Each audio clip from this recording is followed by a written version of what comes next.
Alexandre se réveilla en sursaut, le cœur battant, alors que des coups violents résonnaient contre la porte de son appartement.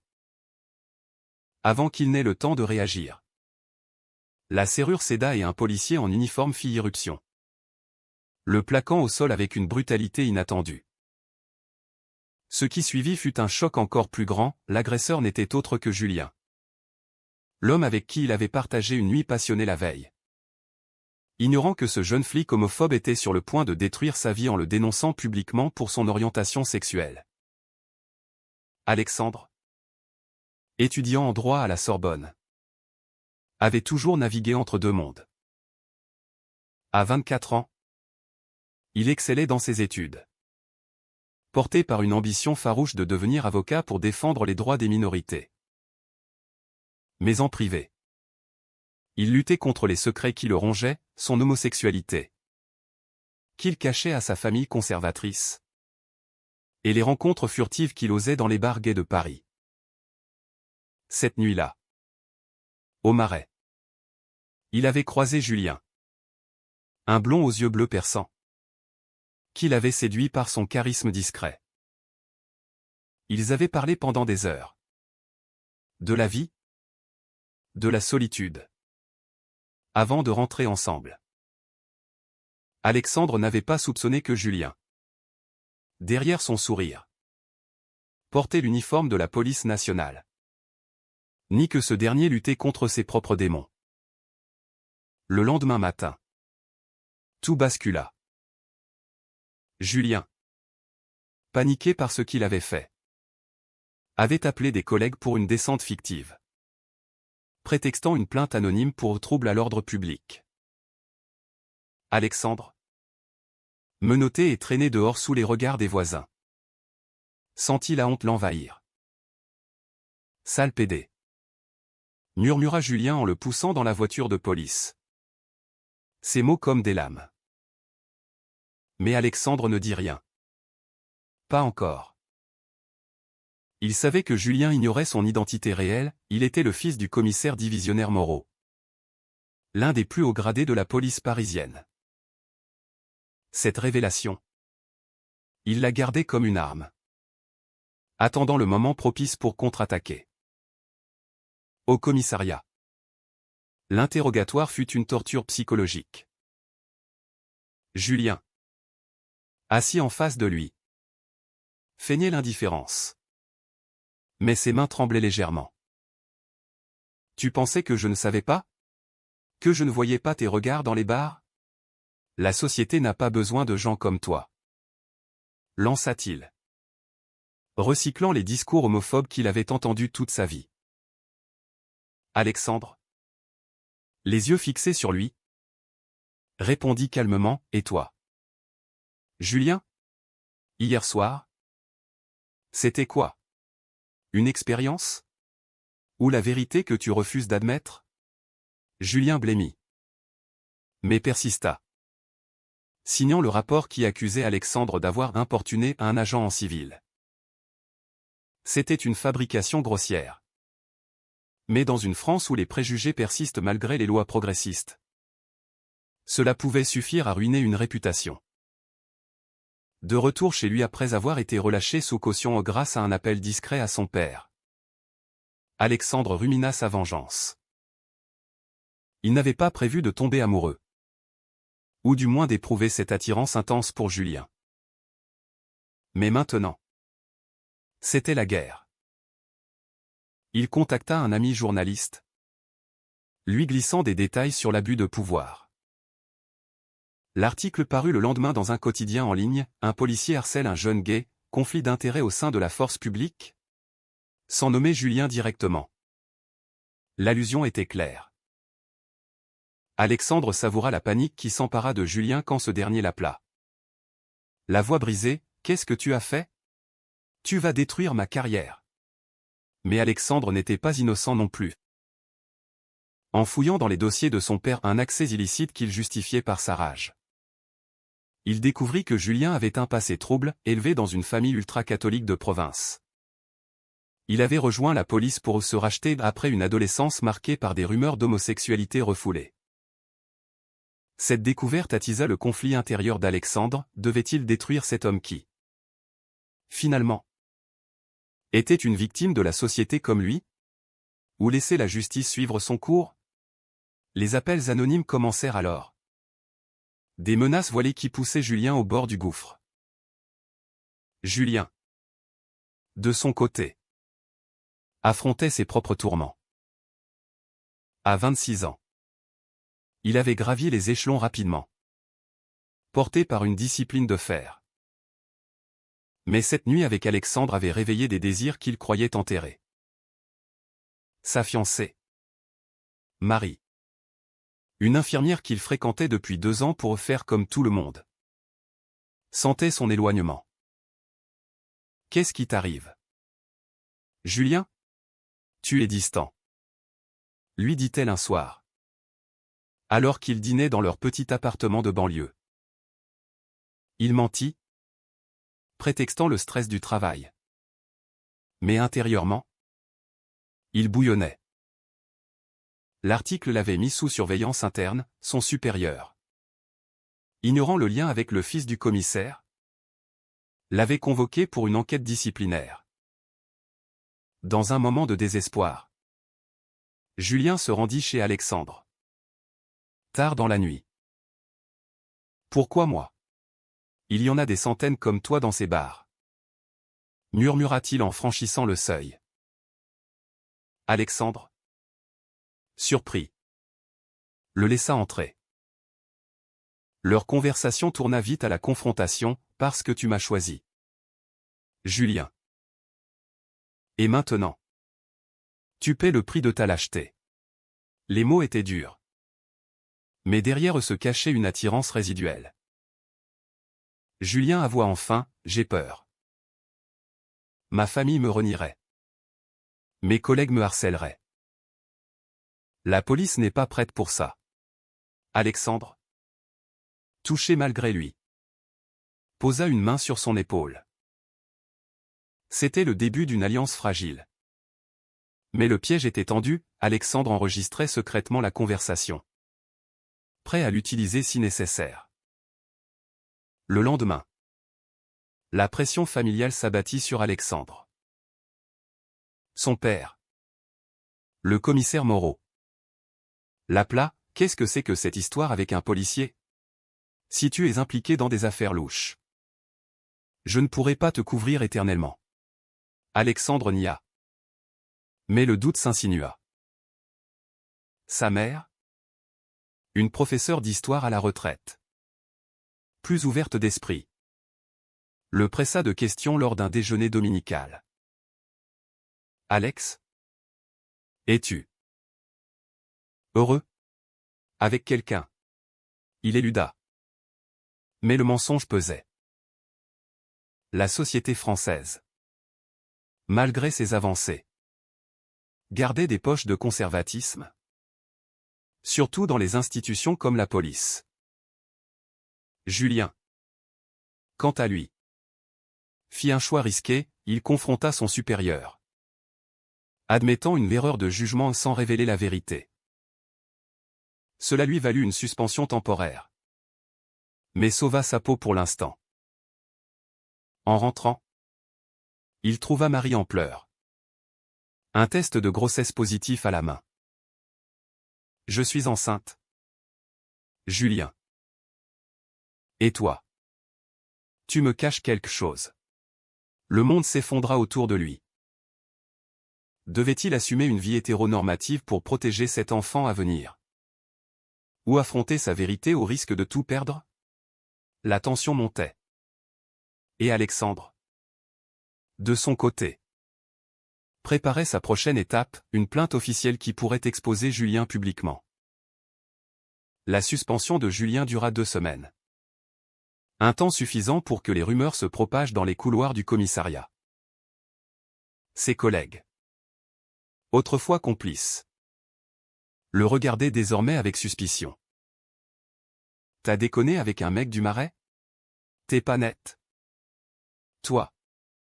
lui lança un sergent en riant. Mais le ton était acerbe. Julien serrait les dents. se réfugiant dans l'entraînement physique pour évacuer sa frustration. Marie.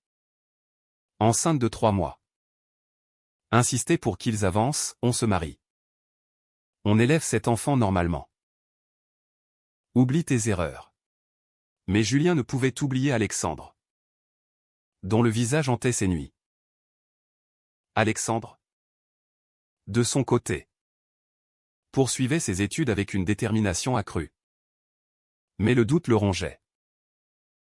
Il avait enregistré la confession de Julien. Un atout puissant. Mais l'utiliser signifierait trahir une confiance naissante. Lors d'une manifestation pour les droits LGBTQ+, place de la République, il croisa un groupe d'activistes qui le pressèrent « Raconte ton histoire. Alex. Ça pourrait changer les choses dans la police. » Il hésita, conscient que cela exposerait non seulement Julien, mais aussi son propre père. Le commissaire Moreau, pilier de l'institution, risquait d'être éclaboussé par le scandale. Un soir, Alexandre reçut un message anonyme « Arrête tout, ou ta famille saura la vérité. » C'était Julien, poussé à bout. Ils se retrouvèrent dans un café discret près de la Seine. « Tu joues avec le feu, Alex. Mon enfant n'a rien à voir là-dedans, » dit Julien, les yeux rougis. Alexandre riposta « Et moi ? Tu m'as humilié publiquement. » C'est la justice. Leur échange révéla des failles. Julien avoua avoir été harcelé adolescent pour ses manières efféminées, ce qui l'avait poussé à refouler son identité. Alexandre, ému, partagea son propre passé, un coming out avorté face à un père autoritaire. Pour la première fois, ils se touchèrent sans violence. Une étreinte fugitive qui raviva leur attirance. Mais la trahison guettait. Marie, suspicieuse, fouilla le téléphone de Julien et découvrit les messages. Folle de rage, elle contacta le commissaire Moreau. Ignorant le lien familial, votre officier harcèle mon fiancé. Faites quelque chose. Moreau, furieux, confronta Alexandre, c'est toi. Le jeune gai de l'article? Et ce policier? C'est ton amant? Alexandre nia. Mais le mensonge s'effrita. Papa. C'est plus compliqué. Julien est comme moi. Piégé par la société. Moreau explosa, dans ma famille. On ne tolère pas ça. Pense à ta mère. À notre réputation. Julien, informé par Marie, fit un choix désespéré, il démissionna de la police, prétextant des raisons personnelles. Je ne peux plus porter cet uniforme en mentant, confia-t-il à Alexandre lors d'un appel nocturne. Mais ce geste n'apaisa pas la tempête. Marie, blessée, menaça de partir avec l'enfant, si tu es gay. Assume-le. Mais ne me fais pas payer tes erreurs. Julien, déchiré, envisagea le suicide. Un pistolet de service dans la main. Mais renonça au dernier moment, appelant Alexandre à l'aide. Alexandre accourut, trouvant Julien effondré dans son appartement. Ne fais pas ça. On peut s'en sortir ensemble, murmura-t-il, le serrant contre lui. Cette nuit marqua un tournant, ils décidèrent d'affronter la vérité. Mais à quel prix? Alexandre effaça l'enregistrement. Un acte de clémence qui le rendait vulnérable. En retour, Julien promit de témoigner contre les pratiques homophobes dans la police. La société autour d'eux se resserrait. Des amis d'Alexandre, au courant, le mirent en garde, tu protèges ton bourreau? C'est de la Stockholm Syndrome. Mais Alexandre voyait plus loin, une opportunité de changement. Il organisa une rencontre secrète avec son père, invitant Julien. Écoutez-nous. Papa. Ce n'est pas une faiblesse. C'est qui nous sommes. Moreau, choqué, écouta leurs histoires, les insultes quotidiennes. La peur constante. Pour la première fois. Il vacilla, j'ai fermé les yeux trop longtemps. Mais si ça sort. Ma carrière est finie. Marie. De son côté. Fit une fausse couche sous le stress. Un drame qui brisa Julien. Elle le quitta. L'accusant de tout, tu as détruit notre famille avant même qu'elle existe. Julien, rongé par la culpabilité, se tourna vers Alexandre pour du soutien. Mais leur relation naissante était entachée de reproches. C'est ta faute? Si tu n'avais pas appelé tes collègues ce matin-là. Lança Alexandre lors d'une dispute. Julien riposta, et toi? Avec tes manigances? Tu m'as piégé. Le climax approchait. Un scandale éclata quand un collègue de Julien, jaloux, diffusa des rumeurs internes. L'article fit la une, affaire Gay dans la police, le fils du commissaire impliqué. Moreau fut suspendu. Sa famille éclata. La mère d'Alexandre, effondrée, partit chez sa sœur, je t'aime. Alex? Mais ton père ne s'en remettra pas. Alexandre? Seul? Questionna ses choix, avait-il sacrifié sa famille pour un amour incertain? Julien, licencié, trouva un job précaire comme agent de sécurité. Je paie le prix. Alex. Et toi? Leur relation, forgée dans le feu, oscillait entre passion et ressentiment. Ils décidèrent de partir en province, loin de Paris, pour reconstruire. Mais les ombres du passé persistaient.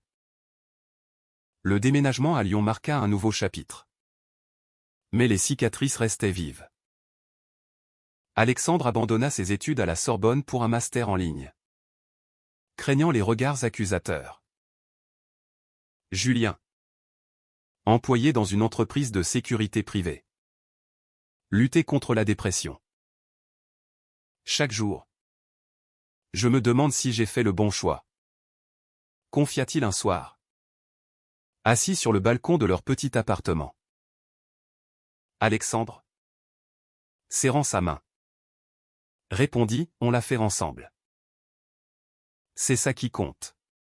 Mais intérieurement, il doutait, avait-il forcé Julien à sortir du placard? Au prix de sa stabilité? La famille de Julien, informée par les médias, le renia. Sa mère, pieuse, envoya une lettre, tu as choisi le péché. Ne nous contacte plus. Cela raviva les conflits, Julien accusa Alexandre d'avoir précipité les événements. Si tu n'avais pas lancé cette plainte, rien de tout ça ne serait arrivé. Alexandre, défensif, rétorqua, et si tu n'avais pas fait irruption chez moi comme un lâche? Leurs disputes devinrent fréquentes, érodant leurs liens. À Lyon, ils rejoignirent une association LGBTQ+, cherchant du soutien. Lors d'une réunion, Alexandre prit la parole, j'ai été harcelé par un policier, qui s'est avéré être mon amant. Ça montre que l'homophobie persiste même chez ceux censés nous protéger. Les applaudissements le réconfortèrent. Mais Julien, assis à côté, se sentait exposé, tu utilises notre histoire pour ton activisme. Et moi? Je suis le vilain de l'histoire? Un jour, Moreau appela Alexandre, je suis à la retraite forcée. Ta mère est revenue. Mais elle est changée. Viens nous voir. Alexandre hésita. Mais accepta. Emmenant Julien. La rencontre fut tendue. Moreau. Vieilli. Admis, j'ai été aveugle. Dans la police, on nous enseigne la force, pas la vulnérabilité. Julien. Tremblant. S'excusa, j'ai abusé de mon pouvoir. Monsieur. J'en paie le prix. Une réconciliation timide s'amorça. Mais la mère d'Alexandre murmura, ça prendra du temps. Les blessures sont profondes. Marie réapparut, contactant Julien pour des papiers administratifs. J'ai avorté. Mais c'était une fausse couche naturelle. Je ne te blâme plus entièrement, dit-elle. Julien, soulagé mais culpabilisé, ferma ce chapitre. Cela permit à leur couple de respirer. Mais les pressions sociales persistaient. À Lyon, des voisins conservateurs murmuraient. Et Julien perdit un contrat quand son passé fut révélé. Alexandre, inspiré, écrivit un essai anonyme sur les discriminations dans les forces de l'ordre, publié dans une revue. Cela attira l'attention d'un député, qui l'invita à témoigner à l'Assemblée. Votre histoire pourrait changer les lois, dit-il. Alexandre accepta. Mais Julien s'opposa, c'est trop risqué. On recommence à zéro ici. Le dilemme moral surgit, sacrifier la paix personnelle pour le bien collectif? La tension culmina lors d'une fête associative. Un ex-collègue de Julien, vindicatif, fit irruption, traître. Tu as sali l'uniforme. Une bagarre éclata. Julien protégeant Alexandre. Blessé. Julien fut hospitalisé. Allongé sur le lit. Il murmura, je t'aime. Alex. Mais est-ce que ça vaut tous ces sacrifices? Alexandre, en larmes, répondit, oui. Parce que c'est réel. De retour à la maison, ils affrontèrent leurs démons. Alexandre effaça les derniers vestiges de vengeance. Et Julien commença une thérapie. La société évoluait lentement, une nouvelle loi sur la formation anti-discrimination dans la police fut débattue. Inspirée en partie par leur cas. Mais les choix passés hantaient. Alexandre se demanda si forcer Julien à affronter sa vérité n'était pas une forme de manipulation. Julien, de son côté, regrettait son agression initiale, mais reconnaissait qu'elle avait catalysé son éveil. Le témoignage d'Alexandre à l'Assemblée fut un tournant. Devant les députés, il raconta son histoire sans nommer Julien, j'ai été agressé par un agent qui luttait contre sa propre identité. Cela montre les failles de notre système. Les médias s'emparèrent de l'affaire, saluant son courage. Julien, resté à Lyon, suivi en direct. Fier mais anxieux. Tu as changé les choses, lui dit-il au téléphone. Mais le prix fut élevé, des menaces anonymes arrivèrent, forçant le couple à déménager à nouveau. Moreau, réconcilié, offrit son soutien, utilise mes contacts pour te protéger. La famille se resserra. La mère organisant des dîners où Julien était accueilli. Il fait partie de nous maintenant, dit-elle. Pourtant, les maux intérieurs persistaient. Julien trouva un poste stable, mais luttait contre l'anxiété. Alexandre, diplômé, ouvrit un cabinet d'avocats spécialisé en droit LGBTQ+. Un an plus tard, lors d'un anniversaire, Julien posa un genou à terre, épouse-moi. Alex. Malgré tout, Alexandre accepta. Mais avec une ombre, et si nos choix passés nous rattrapent? Leur mariage, discret, symbolisa une victoire. Mais les débats sociétaux rageaient. Des conservateurs critiquaient, ça encourage la déviance dans les institutions. Des progressistes applaudissaient, c'est le progrès. Julien confronta son passé en écrivant à sa famille, « Je suis heureux tel que je suis ». Pas de réponse. Mais une libération. Alexandre, de son côté, aida d'autres victimes, payant le prix d'une exposition constante. Au fil des ans, leur relation s'approfondit, marquée par les épreuves. Ils adoptèrent un enfant, défiant les normes, mais affrontant les jugements. Est-ce qu'on fait le bien? Se demanda Alexandre. La vie continua, avec ses joies et ses peines. Julien devint formateur en sensibilité LGBTQ+ pour la police, transformant sa douleur en outil de changement. Alexandre plaida des affaires emblématiques, influençant la jurisprudence. Pourtant, au crépuscule d'une soirée parisienne, Alexandre posa la question, était-il juste de forcer quelqu'un à affronter sa vérité? Même si cela cause des dommages collatéraux,